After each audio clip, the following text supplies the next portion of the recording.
घमंडी का सिर नीचा। घमंडी का सिर नीचा। एक जंगल में बांस का पेड़ और एक जामुन का पेड़ पास पास थे।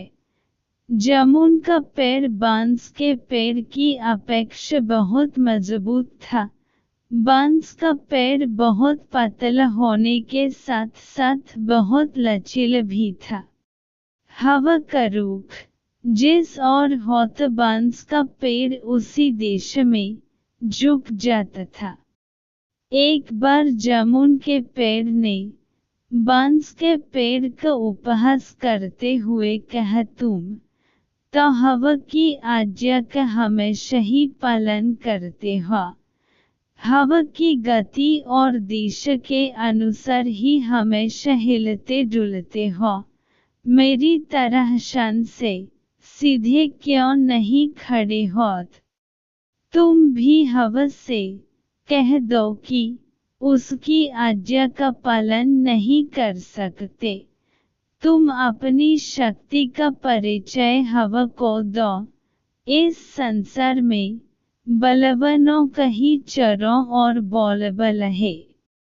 बांस के पेड़ को जामुन के पेड़ की बातें अच्छी नहीं लगी, लेकिन बांस का पेड़ कुछ भी नहीं बोला और चुपचाप खड़ा रहा। यह देखकर जामुन का पेड़ क्रोधित होकर बोला, तुम मेरी बात का उत्तर क्यों नहीं देते? बांस के पेड़ ने कहा, तुम मेरी अपेक्षा मजबूत हो, मैं बहुत कमजोर हूँ, लेकिन मैं तुम्हें एक सलाह देता हूँ कि तेज हवा तुम्हारे लिए भी नुकसानदेह सिद्ध हो सकती है। यदि हवा की गति तेज हो तो हमें उसका सम्मान करना चाहिए, वरना कभी कभी पछताना पड़ सकता है। जामुन के पेड़ को अपनी शक्ति पर बहुत घमंड था। वह बांस के पेड़ से क्रोधित होकर बोला, तेज हवा भी मेरा कुछ नहीं बिगाड़ सकती। मेरी इस बात को हमेशा याद रखना। धीरे धीरे चलती हुई हवा ने बांस के पेड़ और जामुन के पेड़ के बीच होने वाली सभी बातों को सुन लिया। हवा तेज गति से जामुन के पेड़ से टकराकर आगे निकल गई। थोड़ी देर बाद हवा ने अपने अंदर कुछ शक्ति और समेटी और अपने को और भी गतिशील बन लिया। अब हवा एक तूफान के रूप में परिवर्तित हो गई। उस तेज हवा के टकराने से बांस का पेड़ लगभग पूरा झुक गया। वही हवा अब जामुन के पेड़ से दोबारा जाकर टकरा गई, लेकिन जामुन के पेड़ पर उस तेज हवा का कोई भी असर नहीं हुआ। वह उसी प्रकार पूर्ववत खड़ा रहा। कुछ देर बाद तूफानी हवा ने जामुन के पेड़ की जड़ों पर जोर से प्रहार करके उन्हें कमजोर कर दिया।